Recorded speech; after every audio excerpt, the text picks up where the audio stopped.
வல்ல ரஹ்மான் அவன் யாரை தேர்ந்தெடுத்தான் என்று பல்வேறு இடங்களில் விவரிப்பான்.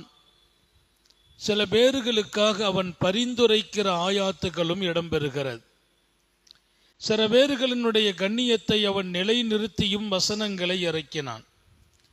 ஹஜ்ரத் சையதுனா அப்துல்லா இப்னு உம்மு மக்தூம் ரலியல்லாஹு அன்ஹுவின் வாழ்க்கையில் நடந்த நிகழ்வை ஒட்டி ஒரு செய்தியை அல்லாஹ் இங்கே சொன்னான்.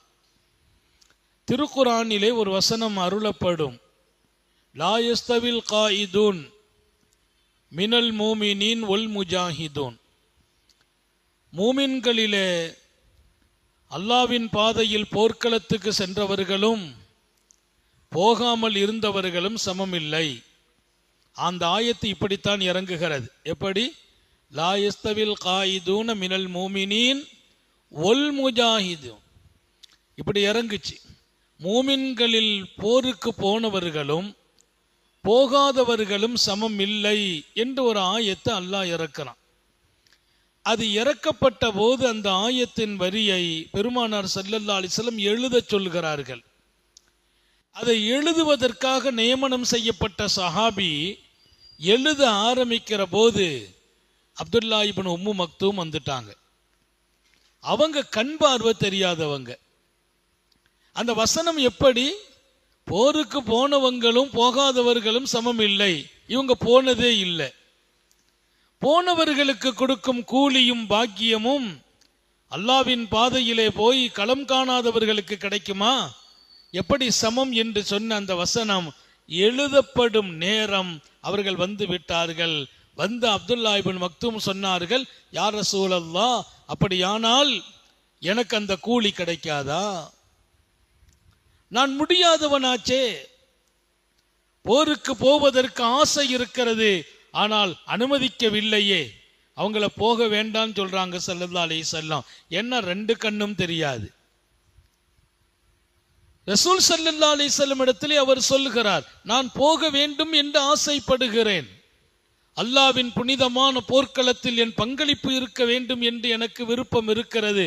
ஆனால் அல்லாவினுடைய நாட்டம் அல்லவா, நான் பார்வை தெரியாமல் இருக்கிறேன், என்னால் போக முடியவில்லை. அப்படியானால் அவர்களுக்குள்ள கூலி எனக்கு கிடைக்காதா என்று கேட்கிற அந்த நேரம்தான் அல்லாஹு தாலா அந்த இடத்துல வஹி இறக்கிறான். எப்படி வஹி இறக்கிறான்? ஏற்கனவே இறக்கப்பட்ட ஆயத்தை அதுக்கு இடையே ஒரு வார்த்தையை மட்டும் அல்லாஹ் இணைக்கிறான். லா யஸ்தவில் காயிதூன மினல் மூமினீன் ஒல் முஜாஹிதூன ஃபீ ஸபீலில்லாஹ்.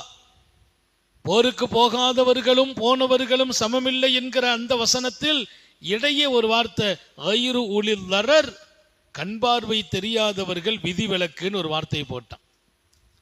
அது எங்க இறங்குது? அந்த நேரத்தில்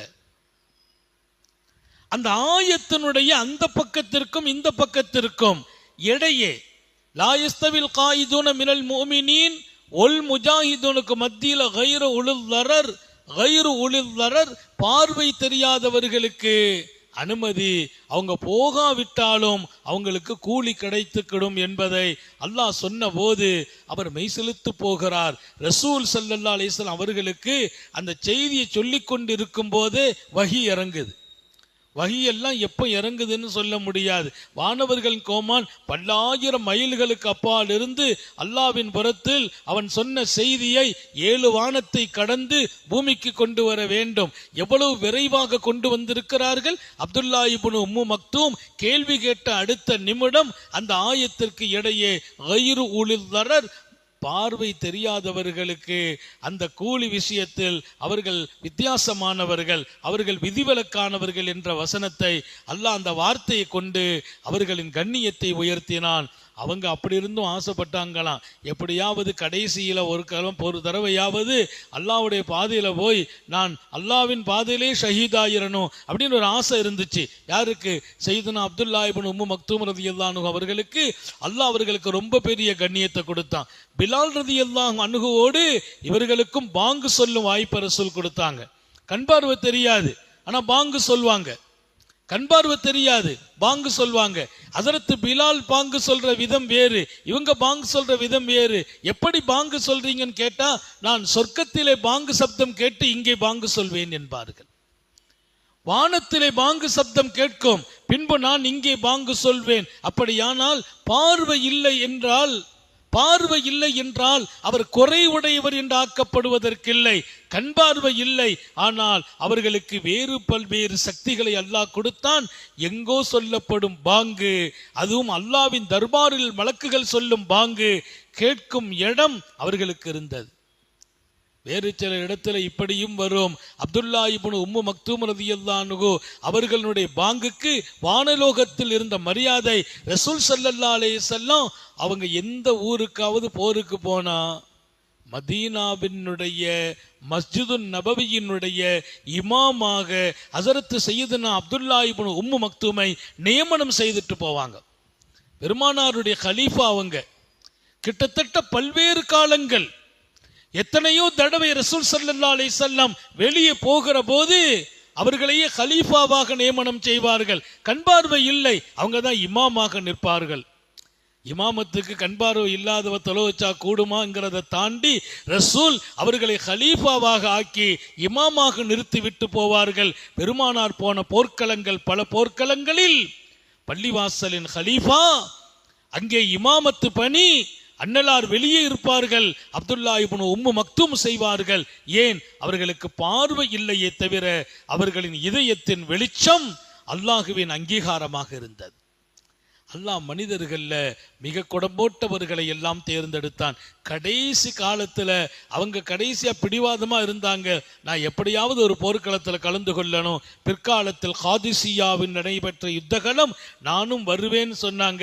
பார்வை இல்லையே, பரவாயில்லை, நான் வருகிறேன், ஒன்றை செய்யுங்கள், என் கையிலே கொடியை கொடுத்து விடுங்கள் என்றார்கள். அந்த புனிதமான போர்க்களம் கொடி அவர்களின் கையிலே கொடுக்கப்பட்டது.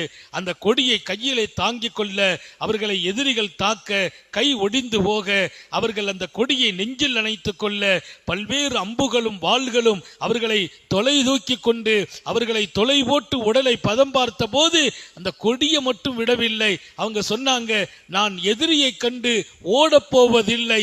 காரணம், எனக்கு கண் தெரியாது, எனக்கு முன்னால் எதிரிகள் வரட்டும், பின்னால் வரட்டும், நாலாபுரத்திலும் சூழட்டும், நான் இந்த இஸ்லாமிய கொடியை கீழே போட மாட்டேன், விரண்டோட மாட்டேன். காரணம், அவர்கள் வருவதை நான் பார்க்க மாட்டேன். மூச்சு பிரியும் வரையிலும் ஈமானின் கொடியை தாங்கி நிற்பேன் என்றார்கள். அதேபோல் காதிசியாவிலே அவர்கள் கடைசியாக வீழ்த்தப்படுகிறார்கள். அந்த கொடியை நெஞ்சிலே இணைத்துக் கொண்டே கீழே விழுந்தார்கள். ஷஹீதாகிறாங்க பல காயங்களோடு. அல்லாஹ் அனுமதி கொடுக்கிறான். பார்வை தெரியலன்னா பரவாயில்லை, உங்களுக்கு கூலி கிடைச்சிக்கிடுன்னு சொல்றான். அதுக்கு பின்னாலும் அவங்க மனசு கேட்கவில்லை.